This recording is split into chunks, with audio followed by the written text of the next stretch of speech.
السلام علیکم دوستو آج 9 دسمبر 2019 سوموار کا دن ہے۔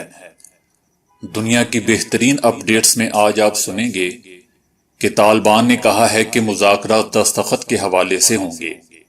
شمالی کوریا کا ایک انتہائی اہم تجربے کا دعویٰ۔ میں اسرائیل کا بہترین دوست ہوں، امریکی صدر ٹرمپ۔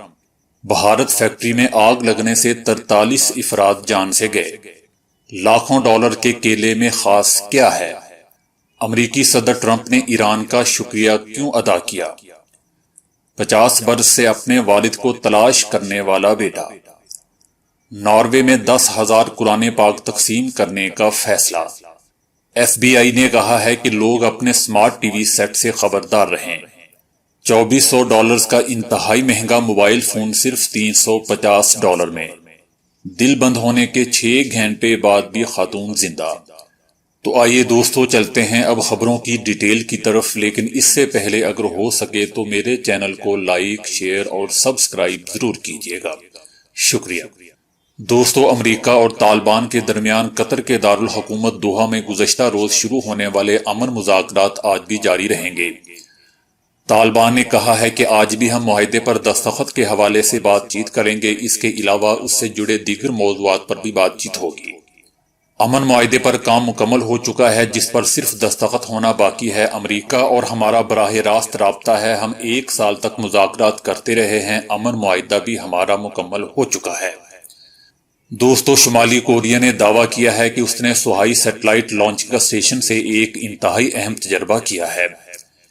یہ وہی لانچنگ اسٹیشن ہے جس کے بارے میں امریکی حکام نے کہا تھا کہ شمالی کوریا حکومت اسے بند کرنے کا وعدہ کر چکی ہے۔ شمالی کوریا حکومت نے اس تجربے کو کامیاب قرار دیا ہے، لیکن یہ نہیں بتایا کہ یہ کس قسم کا ٹیسٹ تھا۔ ماہرین کے مطابق بظاہر معلوم ہوتا ہے کہ شمالی کوریا نے اس مرتبہ میزائل کی بجائے راکٹ انجن کا تجربہ کیا ہے۔ یاد رہے کہ ایسے تجربات کی وجہ سے ہی امریکہ اور شمالی کوریا میں کشیدگی پائی جاتی ہے۔ دوستو، ادھر امریکی صدر ٹرمپ نے خود کو اسرائیل کا بہترین دوست قرار دیا ہے۔ انہوں نے فلوریڈا میں اسرائیلی امریکن کونسل نیشنل سمٹ میں کہا کہ اس سے قبل وائٹ ہاؤس میں اسرائیل کا اتنا بہترین دوست کوئی نہیں رہا، کیونکہ انہوں نے اپنے وعدوں کو وفا کیا ہے۔ ٹرمپ نے اس تناظر میں اسرائیل میں امریکی سفارتخانے کو تل ابیب میں یروشلم منتقل کرنے کا حوالہ بھی دیا۔ انہوں نے مزید کہا کہ اس سے قبل امریکی صدور نے اسرائیل کے ساتھ صرف زبانی وعدے کیے مگر ان پر عمل نہ کیا۔ ادھر دوستو، انڈیا کے دارالحکومت دہلی کی ایک فیکٹری میں آگ لگنے سے کم از کم 43 افراد ہلاک ہو گئے ہیں۔ دہلی کے علاقے رانی جھانسی روڈ میں واقع فیکٹری میں آگ لگنے سے 43 افراد ہلاک ہو گئے۔ ہلاک ہونے والے افراد میں زیادہ تر مزدور تھے جو کہ فیکٹری میں سو رہے تھے۔ آگ اتوار کی صبح 5 بجے لگی۔ اب تک 50 افراد کو متاثرہ فیکٹری سے زندہ نکالا گیا ہے۔ یہ سب 4 منزلہ عمارت کے اندر سو رہے تھے۔ ریسکیو صدر بازار کے گنجان آباد علاقے میں اندھیرے میں فیکٹری تک پہنچنا بہت ہی مشکل تھا۔ ہاسپٹل میں ابھی تک 43 افراد کے ہلاکت کی تصدیق ہوئی ہے۔ دوستو، کہیں ٹماٹر مہنگے ہو رہے ہیں تو کہیں پیاز کی قیمتیں آسمان کو چھو رہی ہیں۔ کچھ جگہیں تو ایسی ہیں جہاں ڈبل روٹی جیسی سادہ شے بھی لوگوں کے اختیار سے باہر ہے، مگر کچھ خوش قسمت افراد ایسے بھی ہیں جو ایک کیلا ہزاروں ڈالر میں خرید سکتے ہیں۔ جی ہاں، یہ بات ہے امریکی ریاست فلوریڈا کے شہر میامی کی، جہاں حال ہی میں ایک مشہور آرٹسٹ کی طرف سے پیش کیا گیا کیلا $1,20,000 میں فروخت ہوا ہے۔ دیوار پر ٹیپ سے چپکایا گیا یہ کیلا اطالوی آرٹسٹ موریز کا شاہکار ہے۔ اس سادہ مگر مہنگے فن پارے پر ایک طرف لوگ ہنس رہے ہیں تو دوسری طرف کچھ ایسے بھی ہیں جو اس پر دولت کے بے جا استعمال پر غصے کا اظہار کر رہے ہیں۔ امریکی اخبار نیو یارک ٹائمز کے مطابق موریز کا کام یہ سوچنے پر مجبور کرتا ہے کہ ہم چیزوں کی قیمت کا تعین کیسے کرتے ہیں۔ دوستو، ادھر امریکہ اور ایران کے درمیان شدید کشیدگی کے باوجود قیدیوں کا تبادلہ ہوا ہے۔ امریکی صدر ٹرمپ نے ایران کا شکریہ ادا کرتے ہوئے ڈیل کی پیشکش کر دی ہے۔ دونوں ممالک نے ایک دوسرے کے قیدیوں کو آزاد کر دیا ہے، جس کے بعد صدر ٹرمپ نے کہا کہ مل بیٹھ کر ہر مسئلے کا حل نکالا جا سکتا ہے۔ واضح رہے کہ ایرانی سائنسدان مسعود سلیمانی کو 1 برس قبل امریکہ نے خفیہ معلومات لیک کرنے کے الزام میں گرفتار کیا تھا، جبکہ چینی نژاد امریکی شہری کو ایران نے 3 سال قبل جاسوسی کے الزام میں گرفتار کیا تھا۔ دوستو ادھر جنوبی کوریا کا ایک شہری ہوانگ پچھلے تقریباً 50 برسوں سے اپنے گمشدہ والد کی واپسی کا منتظر ہے۔ اس تلاش میں وہ خود بوڑھا ہو چلا ہے، لیکن اسے امید ہے کہ ایک نہ ایک دن اس کے والد گھر ضرور لوٹیں گے۔ نصف صدی پہلے شمالی کوریا کے ایک ایجنٹ نے جنوبی کوریا کا ایک طیارہ ہائی جیک کیا تھا جس میں 50 مسافر سوار تھے، جن میں اس کے والد ہوانگ وان بھی شامل تھے۔ طیارے کے تمام مسافروں کو جنوبی کوریا لے جایا گیا اور بعد میں ان میں سے 11 مسافروں کو علاوہ باقی 39 مسافروں کو رہا کر دیا گیا تھا۔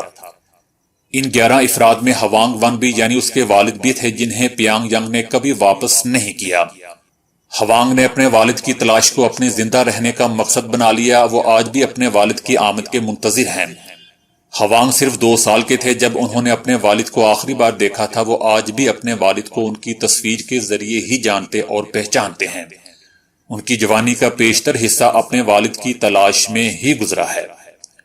دوستو ادھر ناروے مسلم ایسوسی ایشن نے نسل پرستی اور نفرت کے خاتمے کے خلاف اقدامات کے لیے ملک بھر میں مقامی زبان میں ترجمے والے قرآن پاک کے 10,000 نسخے تقسیم کرنے کا فیصلہ کیا ہے۔ قرآن پاک کے نسخے تقسیم کرنے کا فیصلہ قرآن پاک کی بے حرمتی کے واقعے کے بعد کیا گیا۔ اس شہر میں بڑی تعداد میں تارکین وطن بھی آباد ہیں۔ ترکی، پاکستان، ایران اور ملیشیا سمیت دیگر مسلمان ممالک نے 16 دسمبر کو پیش آنے والے واقعے پر شدید رد عمل کا اظہار کیا تھا اور سفارتی ذرائع سے اس کی مذمت بھی کی گئی تھی۔ مسلم ممالک کی جانب سے واقعے پر شدید رد عمل سامنے آنے کے بعد حکومت نے ناروے کی اسلامی کونسل کے نمائندوں کے ساتھ میٹنگ کی اور اسلام مخالف تنظیم سے لا تعلقی کا اظہار کرتے ہوئے کہا کہ وہ اس تنظیم کی کسی بھی طرح حمایت نہیں کر سکتی۔ دوستو ایک حالیہ رپورٹ میں امریکی تفتیشی ادارے FBI نے صارفین کو خبردار کیا ہے کہ اگر ان کے پاس کوئی سمارٹ ٹی وی سیٹ ہے تو وہ بظاہر انہیں تفریح فراہم کرتے ہوئے ان کی جاسوسی بھی کر سکتا ہے۔ بتاتے چلیں کہ سمارٹ فون کی طرح سمارٹ ٹی وی بھی ہر وقت انٹرنیٹ سے رابطے میں ہوتا ہے، جسے ہم اپنی آسانی کے لیے ایک تفریحی کمپیوٹر بھی کہہ سکتے ہیں۔ سمارٹ ٹی وی کا اپنا آپریٹنگ سسٹم ہوتا ہے، جبکہ وہ اضافی طور پر کیمرے اور مائکرو فون سے بھی لیس ہوتا ہے۔ FBI اور دوسرے سرکاری اور غیر سرکاری اداروں کے تعاون سے کیے گئے حالیہ تجزیوں سے معلوم ہوا ہے کہ smart T V set security کے حوالے سے کئی خامیاں اس میں موجود ہیں، جن سے فائدہ اٹھاتے ہوئے کوئی بھی ہیکر آپ کے سمارٹ ٹی وی کا فائدہ اٹھاتے ہوئے آپ تک پہنچ سکتا ہے۔ اس طرح بہت ممکن ہے کہ ایک طرف آپ اپنے سمارٹ ٹی وی پر کوئی فلم دیکھ رہے ہوں تو اس دوران وہی سمارٹ ٹی وی اپنے کیمرے اور مائکرو فون کی مدد سے خفیہ طور پر آپ کی ساری ریکارڈنگ کرتے ہوئے کسی دور دراز ہیکر کو بھیج رہا ہو۔ یہ بھی ممکن ہے کہ اگر آپ سمارٹ ٹیلی ویژن کی مدد سے آن لائن فلمیں خرید کر دیکھ رہے ہیں تو کوئی ہیکر آپ کے بینک اکاؤنٹ پر بھی حملہ کر سکتا ہے۔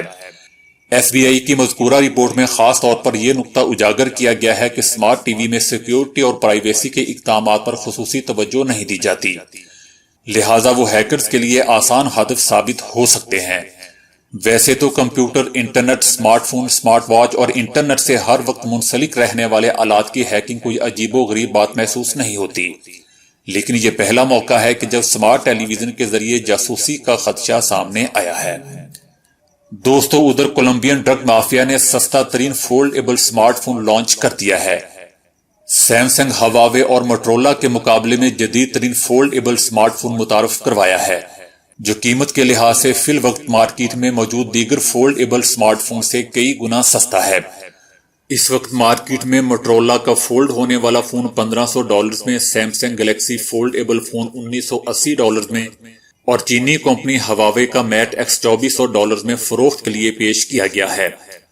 تاہم کولمبین ڈرگ مافیا نے ایپل کو شکست دینے کے لیے اب ایسکوبار فولڈ 1 کے نام سے سمارٹ فون لانچ کیا ہے، جس کی قیمت انتہائی کم یعنی $350 رکھی گئی ہے اور یہ دنیا بھر میں کہیں بھی قابل استعمال ہوگا۔ یہ فون جدید ترین سنیپ ڈریگن 8 سیریز کی چپ سیٹ کے ساتھ 16 اور 20 میگا پکسل کے 2 کیمروں سے لیس ہوگا۔ ایسکوبار کمپنی کے سربراہ اولوف نے بتایا کہ انہوں نے ریٹیلرز اور ہول سیلرز کے تمام تر منافع کو ختم کر کے صارفین کو فائدہ پہنچایا ہے۔ ان کا کہنا ہے کہ ان کا جدید ترین فون ایکسوبار فولڈ 1 خصوصیات اور جدت کے اعتبار سے امریکی کمپنی ایپل اور سیمسنگ سے بہت آگے ہے۔ 2 سموں والے ایسکوبار فولڈ 1 کے 128 GB میموری والے سمارٹ فون کی قیمت $350 ہے۔ واضح رہے کہ کولمبین ڈرگ مافیا کے پابلو ایسکوبار کا نام 80 کی دہائی میں کولمبیا میں عام افراد کے لیے ہیرو، جبکہ قانون نافذ کرنے والے اداروں کے لیے خوف کی علامت سمجھا جاتا تھا، جبکہ ایسکوبار کی مافیا کی جڑیں امریکہ تک پھیلی ہوئی تھی۔ دوستو، اسپین کے ڈاکٹروں کے مطابق ایک خاتون پہاڑی سلسلے کی سیر کے دوران ایک بڑے برفانی طوفان میں پھنس گئی۔ اس خاتون نے پہلے تو کافی دیر تک برفانی طوفان کا مقابلہ کیا، لیکن پھر اس کا جسمانی درجہ حرارت بہت تیزی سے اتنا کم ہونا شروع ہو گیا کہ وہ بول بھی نہیں سکتی تھی۔ یہ خاتون ہائپو تھرمیا کہلانے والی حالت میں اپنے جسمانی درجہ حرارت میں کمی کا اس حد تک شکار ہو گئی کہ دل اور سانس دونوں بند ہو گئے۔ اس خاتون کے شوہر نے بتایا کہ میں نے اس کی نبض چیک کرنے کی کوشش کی تو یہ نہ تو سانس لے رہی تھی اور نہ ہی اس کا دل دھڑک رہا تھا۔ ڈاکٹروں کے مطابق ہائپو تھرمیا کی وجہ سے اس خاتون کا دل دھڑکنا بند ہو گیا تھا اور طبی طور پر اسے کسی بھی انسان کی موت کہا جا سکتا ہے۔ اس دوران ایک ہنگامی طبی امداد ٹیم نے بھی کوشش کی، لیکن دل کی دھڑکن بحال نہ ہو سکی۔ ہاسپٹل کے ماہر ڈاکٹر ایک ہیلی کاپٹر کے ذریعے وہاں پہنچائے جانے کے بعد بھی بظاہر مردہ خاتون کے دل کی دھڑکن بحال کرنے کی کوشش کرتے رہے، لیکن تب تک اس خاتون کی حرکتیں قلب بند ہوئے 6 گھنٹے گزر چکے تھے۔ پھر وہ ہوا جسے ڈاکٹروں نے ایک معجزہ قرار دیا، اس خاتون کے دل کی دھڑکن بحال ہو گئی۔ اسپین میں یہ اپنی نوعیت کا واحد واقعہ اور ریکارڈ ہے جس میں 6 گھنٹے تک حرکتیں قلب بند رہنے کے بعد بھی کسی انسان کی جان بچ گئی ہو۔ اس خاتون کی جان بچانے میں ایک ایسی مشین نے بھی اہم کردار ادا کیا جو طبی معنوں میں مردہ مریضوں کو مصنوعی طور پر زندہ رکھنے کے لیے استعمال کی جاتی ہے۔ اس لائف سپورٹ مشین کے ذریعے دل کی دھڑکن بند ہو جانے کے کئی گھنٹے بعد تک بھی خاتون کے جسم کو آکسیجن مہیا کی جاتی رہی۔